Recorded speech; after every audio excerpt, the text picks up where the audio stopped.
Assalamualaikum warahmatullahi wabarakatuh. Baik, kembali lagi bersama kita kelompok 5 yang akan membahas materi ke-11 mengenai balance of payment. Untuk pembahasan kita kali ini, yang pertama rumusan masalahnya, apa itu balance of payment. Yang kedua, bagaimana kegunaan dan posisi balance of payment. Yang ketiga, bagaimana mekanisme adjustment posisi balance of payment. Sebelum lebih lanjut, kita akan ulas terlebih dahulu pengertian dari balance of payment sendiri. Balance of payment atau bisa juga disingkat menjadi BOP atau biasa dikenal dengan sebutan neraca pembayaran adalah catatan terstruktur yang berisi tentang seluruh transaksi ekonomi yang dilakukan penduduk negara di negara satu dengan penduduk yang terdapat di negara lainnya dalam kurun waktu tertentu. Untuk lebih singkatnya, mungkin balance of payment sendiri merupakan catatan keluar masuk uang dari suatu negara, catatan transaksi dari negara A dengan negara B. Neraca pembayaran adalah catatan sistematis terkait transaksi ekonomi antara penduduk satu dengan negara lainnya, di mana pencatatan tersebut berlaku untuk periode waktu tertentu, biasanya adalah selama 1 tahun. Mungkin untuk poin yang kedua mengenai kegunaan dan posisi balance of payment akan dibahas oleh rekan saya Farhan Syahbudin. Kepadanya kami persilakan. Selanjutnya kita melanjutkan poin yang pertama tentang pengertian balance of payment. Untuk poin yang kedua yaitu kegunaan dan posisi balance of payment. Untuk balance of payment telah dijelaskan secara singkatnya di poin pertama mengenai neraca pembayaran. Jadi mengatur tentang keluar, kondisi masuk, dan pengeluaran yang lain. Nah, di poin B ini ketika kita supaya kita mengetahui kegunaan dan juga posisinya, maka kita harus mengetahui juga posisi, tujuan, fungsi, kemudian jenis-jenisnya, supaya kita mengetahui kegunaan dan juga posisi dari kegunaan seperti itu. Nah, untuk yang pertama mengenai fungsi dari neraca pembayaran di antaranya atau balance of payment. Sebagai bahan pemerintah dalam mengambil keputusan di bidang perdagangan internasional, sebagai membuat keputusan ataupun kebijakan moneter yang dilaksanakan negara, alat untuk mengukur atau menilai keadaan ekonomi yang berhubungan dengan transaksi ekonomi internasional dan juga dari suatu negara, sebagai data-data keuangan internasional, dan juga masih banyak yang lain. Berikutnya barusan mengenai fungsi. Selanjutnya ada tujuan-tujuan yang harus kita ketahui juga agar kedudukan dan juga posisi dari balance of payment itu kita mengetahui seberapa penting dan seberapa besar pengaruhnya.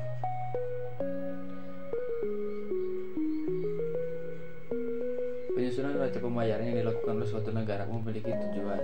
Setiap tujuannya selalu memberikan manfaat bagi suatu negara. Nah, untuk yang pertama tujuannya mengetahui keadaan perekonomian dalam nasional suatu negara, kemudian mengetahui sumber daya yang ada di setiap negara, mengetahui besarnya anggaran devisa yang diperlukan dalam transaksi ekonomi internasional, kemudian mengetahui langkah-langkah yang harus diambil dalam bidang transaksi ekonomi. Lalu ada permasalahan ekonomi dalam negeri yang ada pada saat itu. Berikut barusan merupakan tujuan yang dimasukkan ke dalam balance of payment. Jadi dari mulai fungsi dan tujuan, keduanya memiliki korelasi atau memiliki hubungan keselarasan agar kedudukan dan juga yang lainnya, posisi dari balance of payment, fungsinya seperti apa kita mengetahui, dan negara pun dan para pelakunya pun menjalankan sesuai dengan fungsi dan tujuan. Lalu ada komponen dari balance of payment, neraca pembayaran, ada 5 titiknya. Dari yang pertama ada neraca perdagangan, ada neraca lalu lintas modal, ada neraca lalu lintas moneter, ada neraca aktif modal, dan terakhir ada neraca jasa. Kemudian ada kita lanjut kepada jenis dari neraca pembayaran balance of payment. Ada sedikitnya ada 3 jenis, yaitu neraca pembayaran defisit, neraca pembayaran surplus, dan neraca pembayaran seimbang. Nah, untuk pertama neraca pembayaran defisit, yaitu neraca yang menandakan bahwa nilai impor lebih besar daripada nilai ekspor. Lalu untuk neraca pembayaran surplus, yaitu neraca yang menandakan bahwa transaksi debit atau jumlah yang harus dibayarkan ke luar negeri lebih kecil daripada penerimaan dari luar negeri. Dan secara sederhana, neraca pembayaran sukses dapat diartikan seperti jumlah pemasukan lebih besar daripada jumlah pengeluaran yang dilakukan oleh suatu negara. Jenis yang ketiga yaitu neraca pembayaran seimbang. Neraca ini neraca yang menunjukkan bahwa transaksi pembayaran ke luar negeri jumlahnya sama dengan penerimaan dari luar negeri transaksi. Untuk pembayaran transaksi debit, kemudian penerimaan transaksi debit, itu jika suatu negara ingin meningkatkan pendapatan surplus, maka perlu menurunkan nilai impor sekaligus menaikkan atau menaikkan.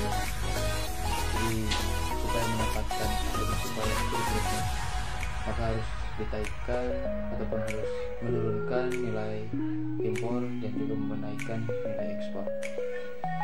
Di Indonesia, transaksi pembayaran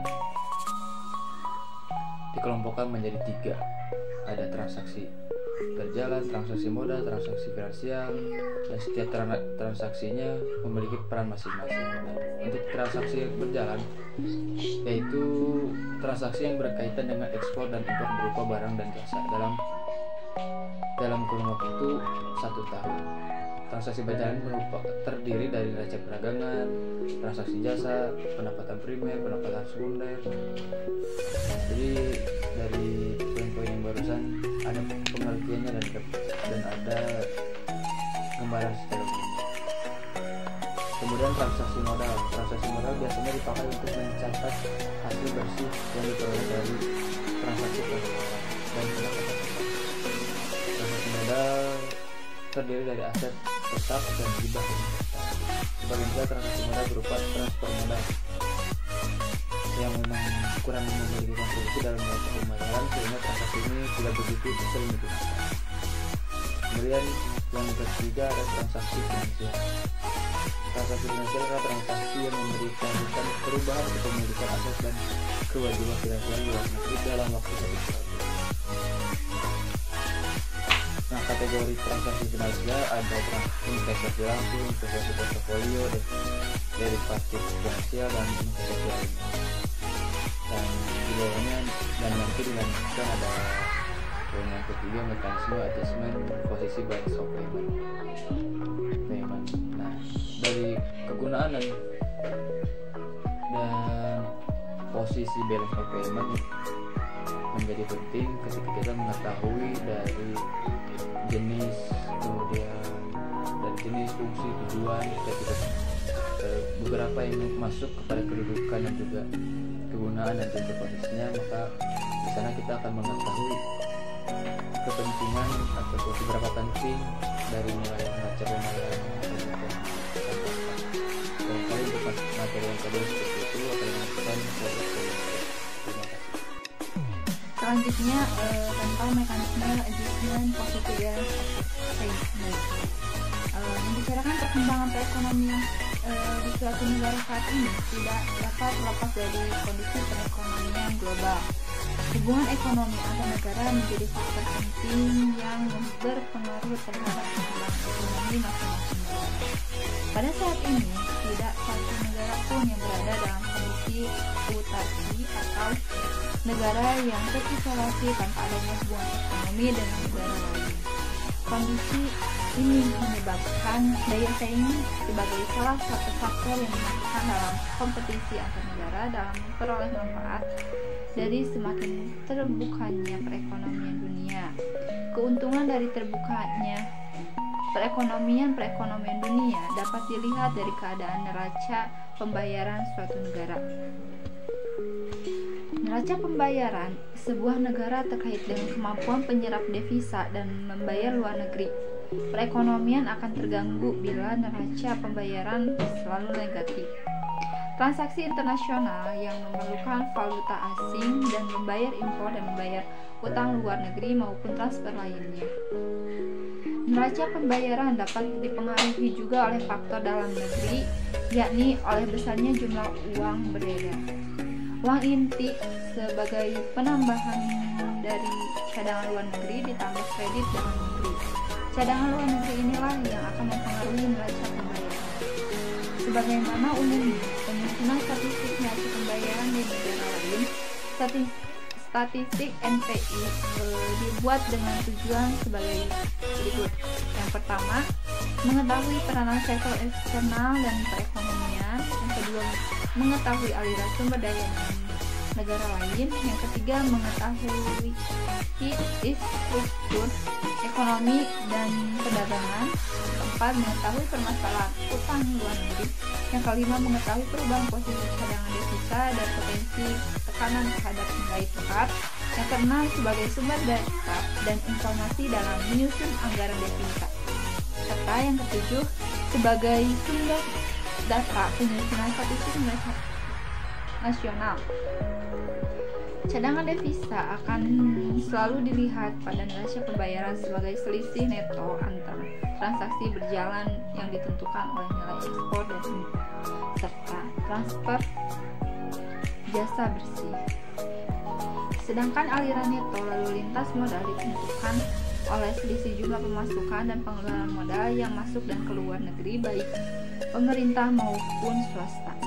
Neraca pembayaran suatu negara adalah catatan yang sistematis tentang transaksi internasional antara penduduk negara itu dengan penduduk negara lain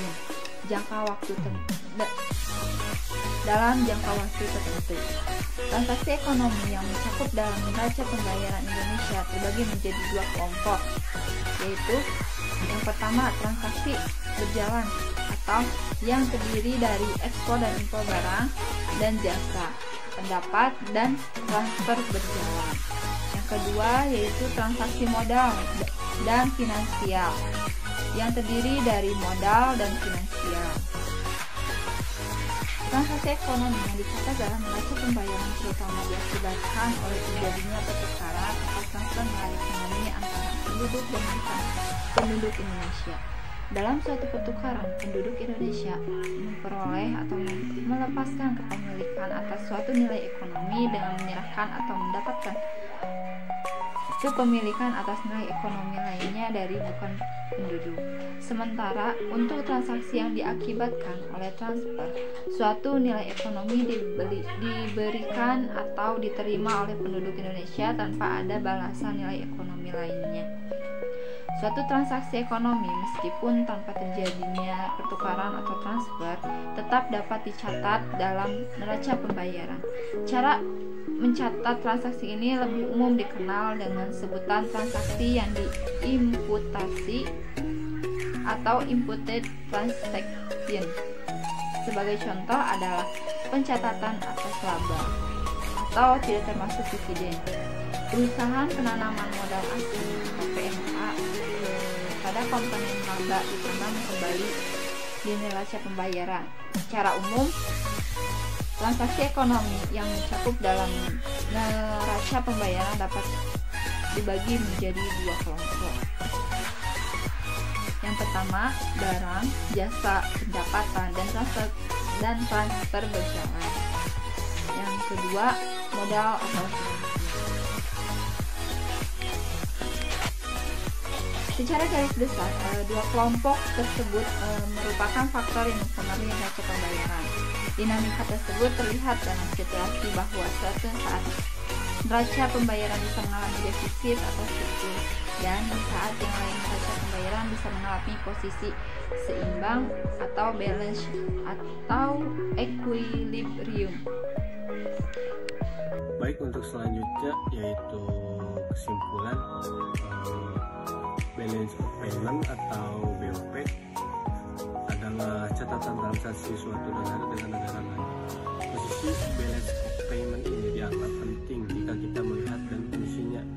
Kegunaan atau fungsi dari BOP antara lain sebagai bahan pemerintah dalam mengambil keputusan di bidang perdagangan internasional, sebagai bahan pemerintah dalam mengambil keputusan atau kebijakan moneter yang dilakukan oleh suatu negara, sebagai alat untuk mengukur atau menilai keadaan ekonomi yang berhubungan dengan tanda-tanda ekonomi internasional dari suatu negara, sebagai data-data keuangan internasional, sebagai alat penataan transaksi ekonomi atau pemerintah suatu negara ketika melakukan kebijakan ekspor dan impor, tidak mengalami